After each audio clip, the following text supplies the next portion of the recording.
Alright, this is an original Tales Fair story, and this one took a turn I honestly did not expect. Alright, let's get into it. My 11-year-old daughter came home and found this note. Let her die. Don't call anyone.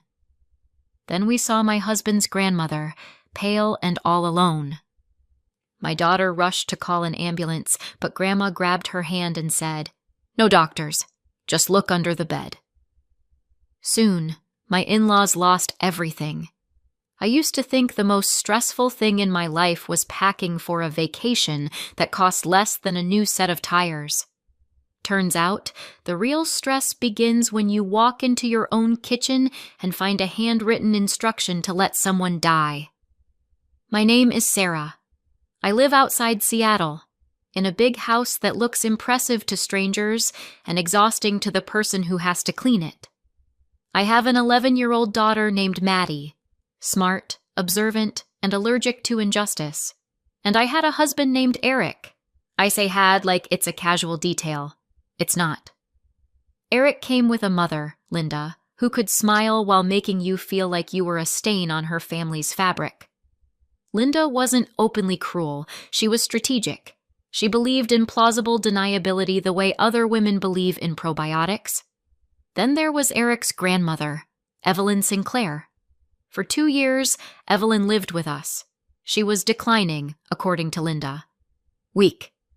Confused. Not really all there.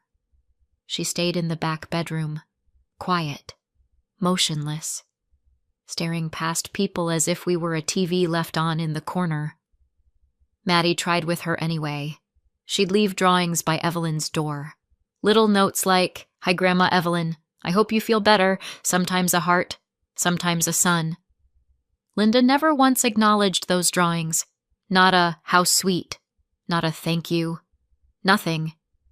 Eric would just shrug and say, "You know how Mom is." That phrase should come with a warning label. A week before everything blew up, I made a decision Eric labeled stupid. I booked a cheap 3-night getaway for me and Maddie. Ocean shores, off-season, budget resort, indoor pool, faded carpet, the kind of place where the most luxurious feature is that the coffee is free. Maddie was excited in that full-body kid way, like joy is something you can physically carry. Eric, meanwhile, looked at the reservation email like I'd sent him proof of my incompetence. "Ocean shores?" he said. "That's not a vacation." "It's 3 days," I said. "Maddie wants the beach." He made a sound like the beach was a personal insult. "It's going to be cold. It's going to be damp. What's the point?" "The point," I said, keeping my voice even, "is that our daughter has been asking for something simple, and I'm doing it." Eric didn't argue. He didn't have to. He just delivered the kind of sigh that says, "I'm letting you embarrass yourself." "Fine," he said. "Go. I'll stay here." Maddie stood there with her backpack strap wrapped around her hand, quiet and small, watching her father opt out of her happiness like it was a tedious subscription. Linda called later, because Linda always called later. "I heard you're taking Madison to Ocean Shores," she said, pronouncing it like a medical condition. "Well, that's nice." "It'll be fun," I said. She hummed. "Eric's staying behind, of course. Someone has to manage the house." Manage what? His fantasy? But I didn't bite. I never bit. Because biting Linda didn't hurt Linda. It just gave her a reason to call Eric and say, "Your wife is so emotional." So Maddie and I went. And it was lovely. Not Instagram lovely. Not we rented a villa lovely. Just real life lovely. We ate fries on the sand. Maddie collected shells like they were priceless artifacts. We swam in the indoor pool and pretended the smell wasn't aggressively chemical. We laughed. I barely checked my phone. That part will haunt me. Because while Maddie and I were playing mini golf, Eric and Linda were doing something else. I found out the way modern marriages end, through a social media post you weren't meant to see. Linda, oversized sunglasses, tropical drink, smug smile, captioned a photo, finally getting some real rest. Family time. Behind her, Eric grinned like a man who had never had to choose between his child and his ego, and the location tag? Maui. Maddie saw it over my shoulder. She stared at the screen for a long moment and said, very quietly, "So we weren't invited." I wanted to lie. I wanted to say, "Of course you were, sweetheart. It's just complicated." But Maddie is 11. She's old enough to recognize the difference between complicated and cruel. "No," I admitted. "We weren't." She nodded once. Not dramatic, not teary, just filing it away. Then she went back to the shell collection like she could control that part of the world at least. We drove home the next afternoon. Seattle greeted us with gray skies and damp air, which felt fitting.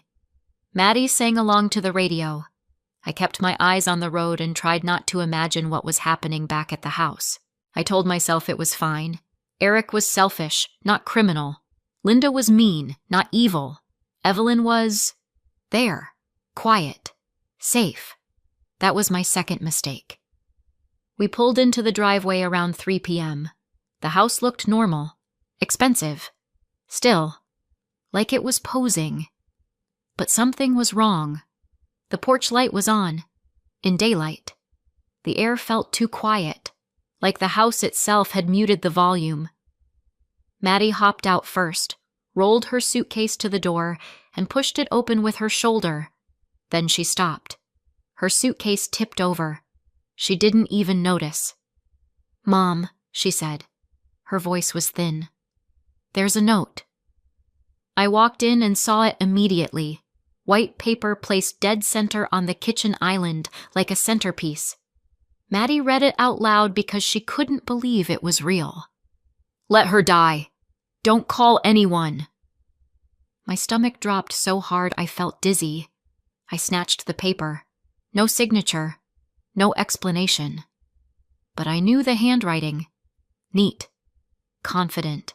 The handwriting of someone who writes lists for other people to follow. "Linda," Maddie whispered. "Is that about Grandma Evelyn?" I didn't answer. I couldn't, because answering would make the note a fact, not a nightmare. I walked down the hallway toward the back room. Maddie followed close behind me like my shadow had learned fear. The back hallway always felt cooler, dimmer. It led to Evelyn's room, the room Linda called the quiet room, like it was a spa feature. When we got there, I saw the new lock, a keyed lock, on the outside of the door. My mouth went dry. I tried the knob. Locked. I knocked. "Evelyn?" No response. Maddie's breath hitched. Maybe she can't answer.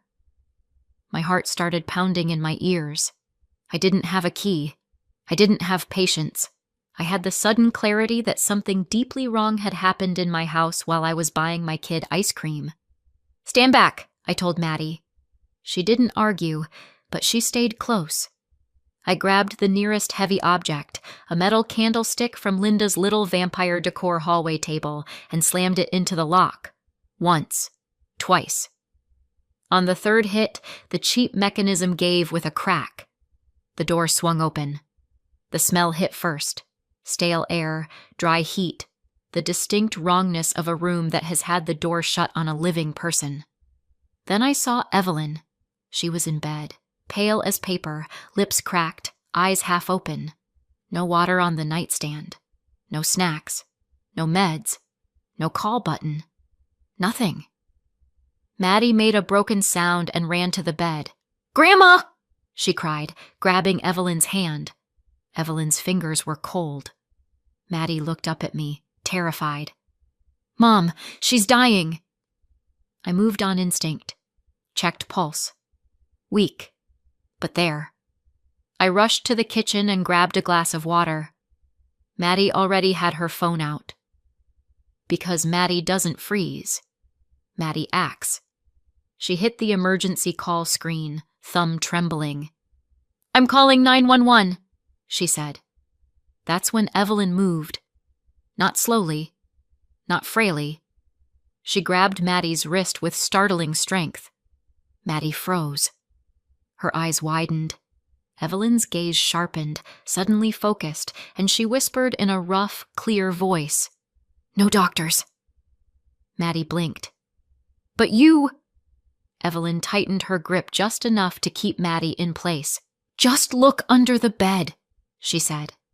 She saw Maddie's panic and softened her voice. "Not an ambulance. Not the ER. Not yet," she whispered. "If they get me out of this house before we document what they did, they'll call it an accident. Give me 15 minutes. Then you can call whoever you want." I stared at her. This was not the woman Linda described. This was not the confused grandmother who didn't know what day it was. Maddie looked at me like, "Is she hallucinating? Am I hallucinating?" I said, "Evelyn, you need medical help." "I will," she rasped. "But not yet. Under the bed." Maddie lowered her phone but didn't hang up. She just hovered, ready. I knelt and looked under the bed. A plastic storage bin was shoved far back, hidden like someone had intentionally placed it where no one would casually find it. I pulled it out. Inside, bottled water, electrolyte packets, a small first aid kit, a pulse oximeter, and an envelope taped to a cheap-looking phone.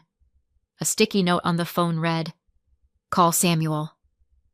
Maddie whispered, "Who's Samuel?" Evelyn released her wrist and leaned back like she'd completed step 1 of a plan. "My attorney," she said. I stared at the phone. "You have a hidden emergency kit and a burner phone?" Evelyn's mouth twitched. "Yes." Maddie's voice shook, half horrified, half impressed. "Are you, like, spy grandma?" Evelyn's eyes flicked to her. "I'm a grandmother who got tired of being underestimated." I mixed an electrolyte packet into water and helped Evelyn drink slowly. Maddie watched her vitals on the oximeter like she'd been training for this her whole life. Then I grabbed the phone and called the only saved contact. It rang twice. "Samuel Miller," a calm voice answered. "Samuel," I said, trying to keep my voice steady. "This is Sarah. I'm with Evelyn. She told me to call you." No surprise. No confusion. "Is she awake?" he asked. Evelyn rasped, "I'm awake." Samuel exhaled like he'd been waiting to hear that. "Put me on speaker." I did. "Evelyn," Samuel said. "Are they gone?" "They're in Maui," Evelyn replied. "They think I'll be dead by the time they get back." Maddie's face tightened with disgust. "That's evil." Evelyn's eyes softened, just slightly, at Maddie's voice. Samuel said, "Sarah, listen carefully. Take photos. The lock, the room, the lack of water. Everything. I'm dispatching security and a medical provider.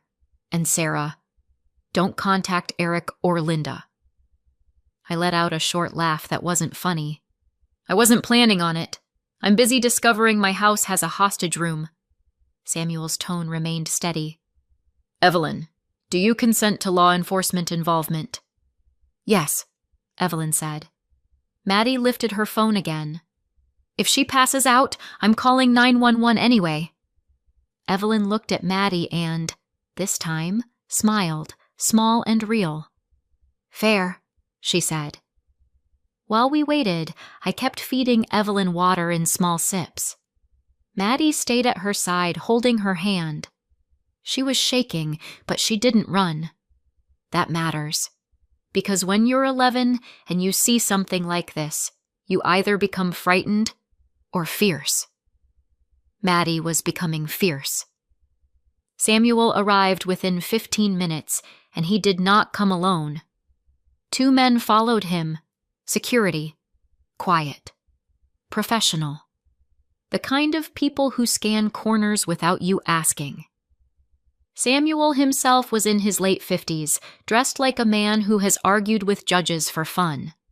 He looked at the lock, at Evelyn's cracked lips, at the empty nightstand, and his jaw tightened.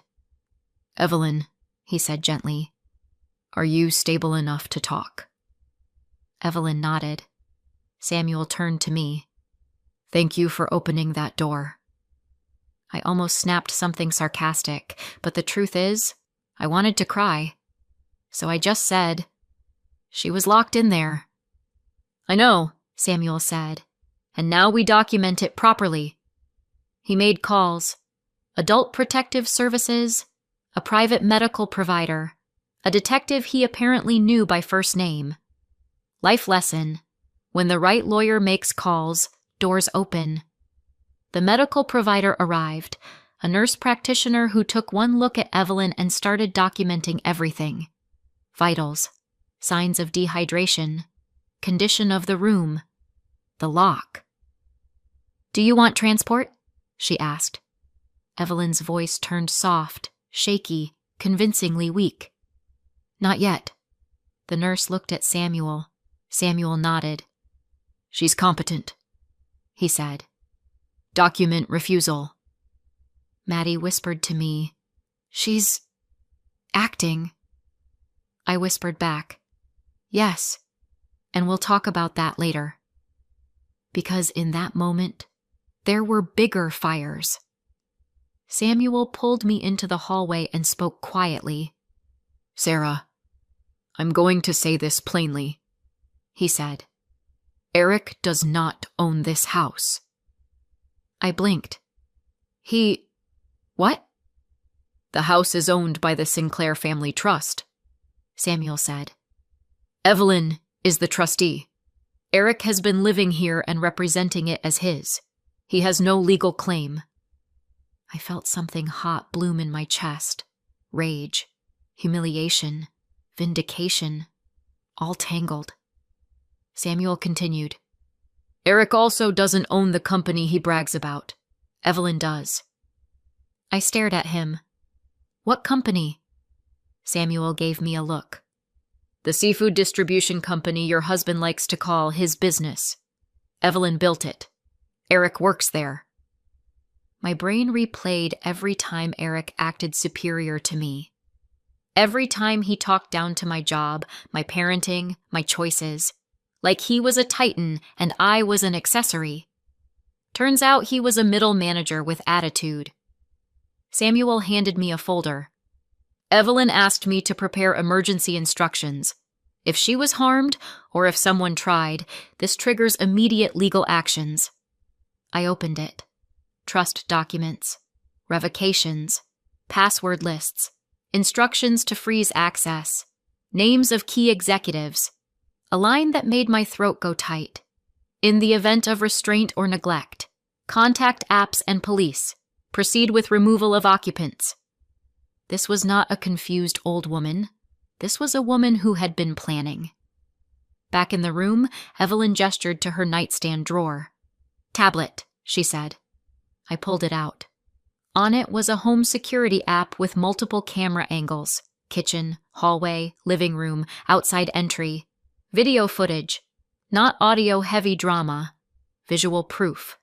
The kind that holds up. Evelyn's eyes were sharp as she watched my face.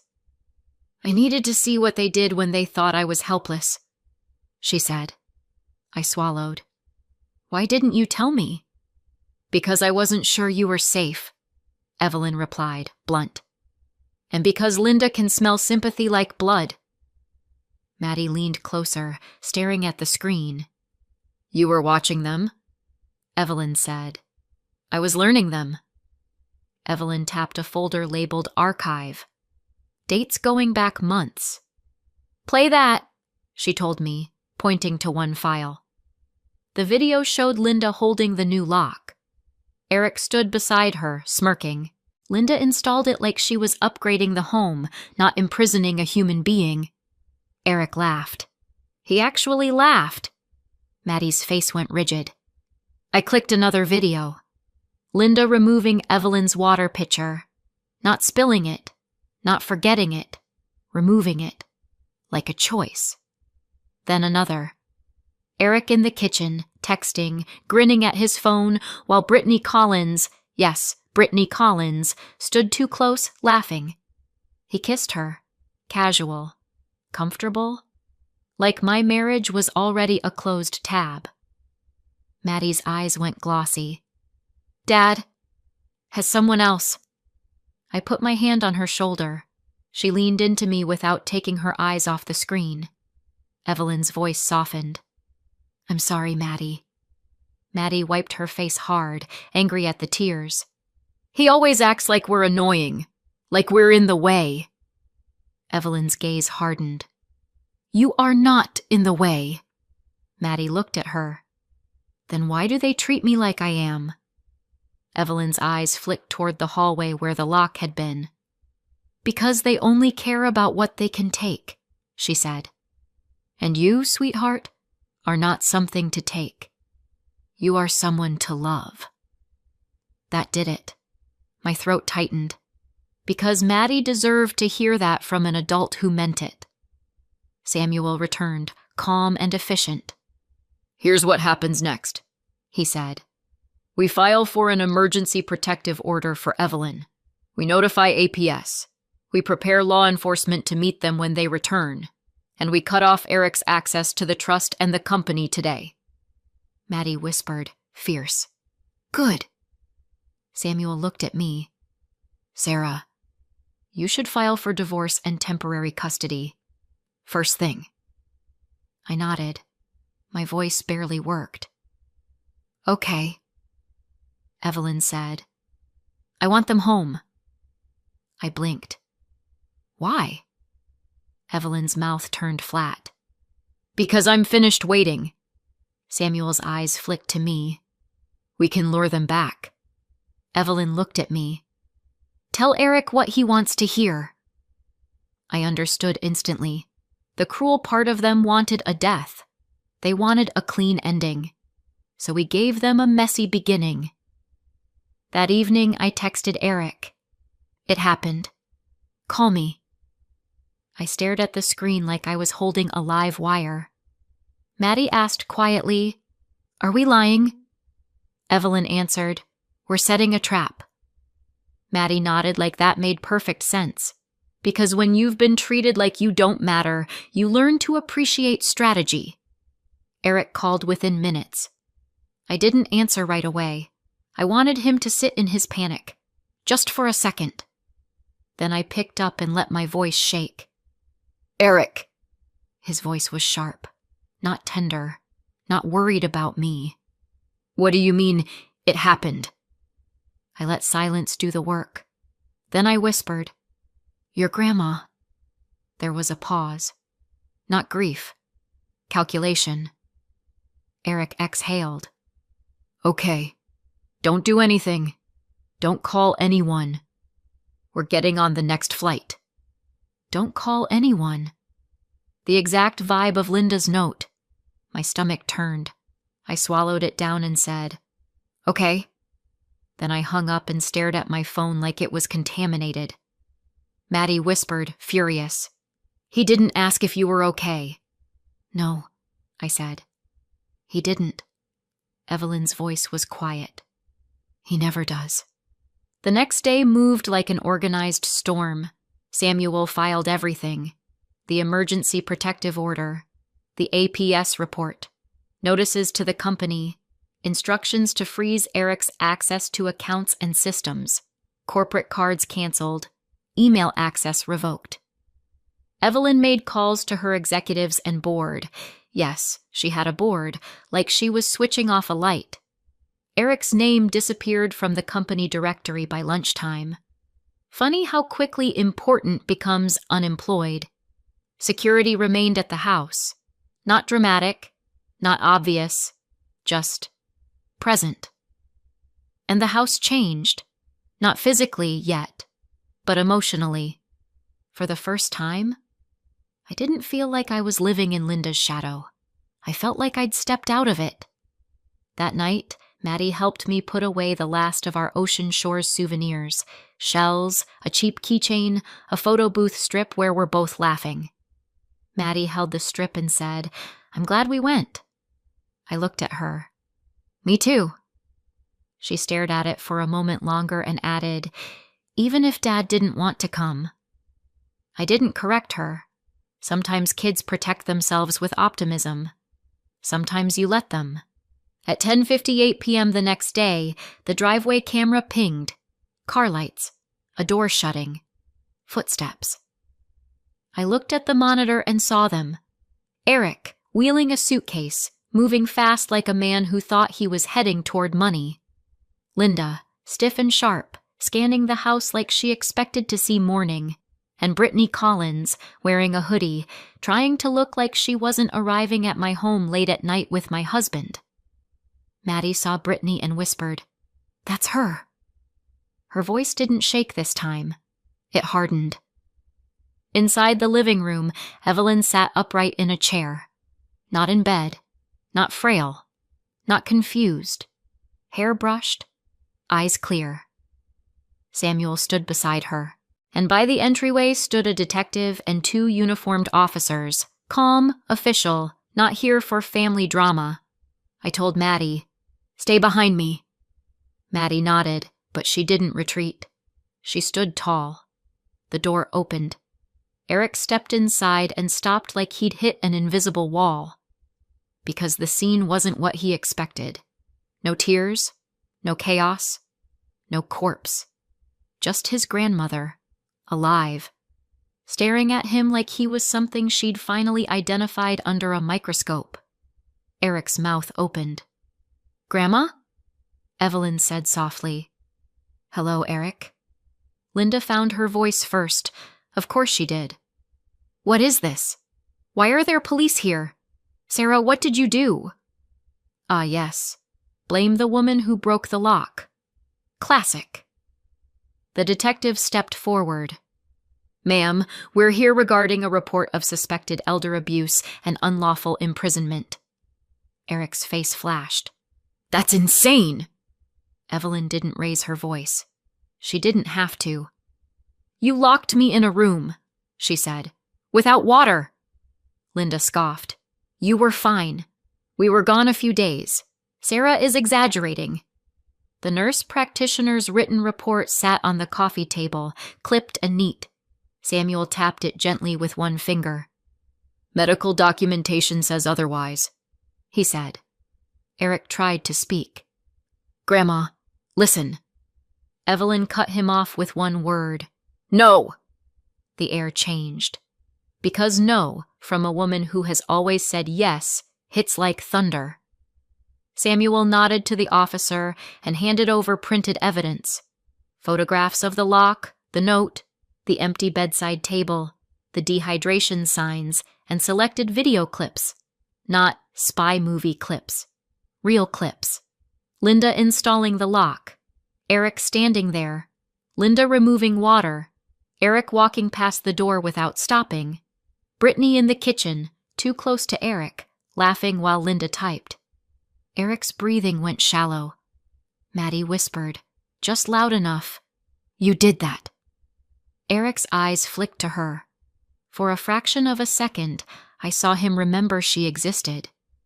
Then his face hardened. "Maddie, this is—" Maddie interrupted, because apparently my daughter had finally reached her limit of polite silence. "This is what?" she snapped. "A misunderstanding? You left her locked up. You left a note telling us to let her die." Linda's eyes flashed at Maddie like she wanted to slap her with a glance. "This is why children should stay out of adult business," Linda hissed. Maddie lifted her chin. "Then adults should stop doing evil stuff in front of children." The detective looked at Eric. "Sir, step over here." Eric's voice rose. "I live here." Samuel spoke calmly. "No, you don't. The house is owned by the Sinclair Family Trust. Evelyn is the trustee. You've been served with a trespass notice, and we've already petitioned the court for an emergency protection order." Eric blinked rapidly. "What? That's—" Evelyn's voice was almost gentle. "You liked calling it your house. I let you. It made you feel important. Eric's face flushed. Linda sputtered. "This is ridiculous! He's her grandson!" The officer's expression didn't change. "Turn around, sir!" Eric stared at the handcuffs like they were a personal betrayal. "You're arresting me? For a family issue?" The detective's tone was flat. "Elder abuse. Unlawful restraint. And we're investigating financial exploitation." Linda's voice climbed into shrill territory. "Sarah did this! She's manipulating Evelyn!" I laughed. I couldn't help it. It was either laugh or scream. "Linda," I said, "I just got back from a budget resort with a broken waffle maker. I am not the criminal mastermind here." Evelyn's mouth twitched. Brittany took a step toward the door. Security quietly blocked her. No drama. Just no. Evelyn turned her gaze to Brittany. "You should have stayed away from my family," she said. Brittany tried to speak. "This is a misunderstanding." Samuel cut in smoothly. "We can do this the easy way or the expensive way. I suggest you contact counsel." Eric barked, "Brittany, go!" Brittany hesitated, eyes darting. The detective looked at her. "Ma'am, you're not under arrest right now, but you may be contacted by investigators. Do not delete any messages, photos, call logs, or financial records. And don't try to contact Evelyn." That wiped the smugness right off her face. Eric was cuffed and escorted out. Linda followed, still arguing, still furious, still shocked that consequences exist at all. At the threshold, she turned back at Maddie one last time, eyes sharp with spite. Maddie didn't flinch. The door shut. And the house, my house, Evelyn's house, finally felt like it exhaled. Maddie sank onto the stairs, shoulders shaking. I crouched in front of her. "Hey." She looked up with wet eyes. "He really wanted her to die." I swallowed hard. "Yes." Maddie's voice cracked. "Did he want us to not matter too?" I pulled her into my arms so tight I probably bruised us both. "You matter," I whispered. "You matter more than anything." Behind us, Evelyn's voice was quiet, almost regretful. "You matter," she repeated. "And I'm sorry my family made you feel otherwise." Maddie wiped her cheeks and looked at Evelyn. "Why did you pretend?" Evelyn stared toward the dark hallway. "Because sometimes," she said, "the only way to learn who people are is to let them think they've already won." Over the next few weeks, life became paperwork and healing. APS followed up. The detective took statements. Evelyn's medical documentation and the photos of the lock didn't leave room for cute excuses. Eric's attorney tried the family conflict angle. The state doesn't care about your family conflict when an elderly woman is locked in a room without water. I filed for divorce. Emergency custody. The kind of paperwork you never imagine signing until you have to. Eric called from jail. I didn't answer. Linda tried from a different number. I didn't answer. Brittany messaged me online starting with "as a woman." I blocked her before she finished the sentence. The company Evelyn built moved on without Eric, like he'd been a temporary intern. Evelyn moved out of the back room into a sunny front bedroom like she was reclaiming oxygen. Maddie helped pick curtains. Evelyn let her, which was its own quiet revolution. Some nights I found Maddie sitting with Evelyn, listening to her talk about the ocean, about business, about how people will try to take what they didn't build. Evelyn would say, "Never sign anything you didn't read." Maddie would nod like she was storing it for her future. One morning, Evelyn handed me a folder. Inside were trust amendments and a college fund plan for Maddie. I stared at it. "Evelyn, you don't have to—" "I do," Evelyn said. I watched them treat her like she was disposable. I watched her show compassion anyway. That deserves protection. Maddie, standing in the doorway, whispered, "Is that for me?" Evelyn's gaze softened. "Yes, for you." Maddie stepped forward slowly, like she wasn't used to adults choosing her. "I didn't do anything special," she said. Evelyn replied, "You tried to save someone. In this family, that's apparently rare." Maddie made a small sound that was half laugh, half sob. "Okay." And then she hugged Evelyn. It wasn't a Hallmark hug. It was awkward and real, and exactly what it should have been years earlier. Months later, the house felt different. Not perfect, but safe. We repainted the kitchen. Maddie insisted on herbs in the backyard because plants are calming. Evelyn deadpanned, "Basil won't fix betrayal." And Maddie said, "It might fix pasta." And Evelyn actually laughed. That sound, Evelyn laughing, made me realize how long that house had been holding its breath. People ask me sometimes, "Do you regret marrying him?" I think about the note. I think about Maddie's shaking thumb over the 911 button.